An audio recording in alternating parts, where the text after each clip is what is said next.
ஹல்லேலூயா. யோவேல் தீர்க்கதரிசன புஸ்தகம் 2ஆம் அதிகாரம் 16வது வசனத்தில் அங்கே சொல்லுகிறது, இந்த ஒரு தீர்க்கதரிசி சொல்லுகிறார், மக்களை சபையை கூட்டி என்ன பண்ண சொல்றாராம். அங்க வாசிப்போம். ஜனத்தை கூட்டுங்கள், சபையை பரிசுத்தப்படுத்துங்கள், முதியோரை சேருங்கள், பிள்ளைகளையும் பால் உண்ணுகிற குழந்தைகளையும் கூட்டுங்கள், மணவாளன் தன் அறையையும் ஸ்தானத்தை விட்டு அவர்கள் புறப்படுவார்களாக.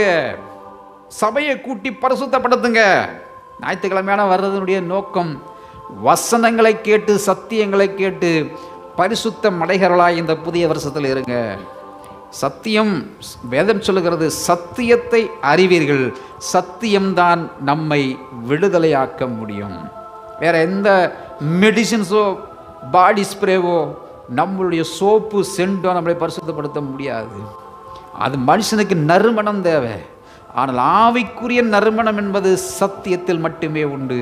அந்த சத்தியத்தை அறிகிற அறிவின் உற்சாகம் உங்களுக்கு தேவைப்படுகிறது. முதலாவது ஆலயத்திற்கு வருகிறதில் உற்சாகம், இரண்டாவது சத்தியத்தில் அறிகிற அறிவிலே உற்சாகம், மூன்றாவது ஊழியத்தில் பங்கெடுத்துக் கொள்கிறதுல உற்சாகம். ஜெபிக்கிறதுல, உபவாசிக்கிறதுல, வர்ஷிப் பண்ணுறதில், வேதத்தை வாசிக்கிறதில், சுவிசேஷத்தை சொல்கிறதில், மற்றவர்களுக்காக ஜெபிக்கிறதில், இவைகள் எல்லாவற்றிலும் உற்சாகம் அவசியம். சோர்ந்து கிடப்பதற்காக இந்த வருடம் தேவன் நமக்கு கொடுக்கப்படவில்லை. உற்சாகத்தோடு செயல்படுவதற்காக சபையை கூட்டுங்கள். பால் உண்கிற குழந்தையை கூட்டுங்க. நம்ம சபைகளில் சில பால் குடிக்கிற குழந்தைகளாக இருக்கு. அந்த குழந்தை முதற்கொண்டு தேவன் தன்னுடைய வார்த்தைகளை என்ன பண்ணுகிறார்? பரிசுத்தப்படுத்துகிறார். அதனால தான் சொன்னார், பரிசுத்த அலங்காரத்துடனே கர்த்தரை தொழுது கொள்ளுங்க.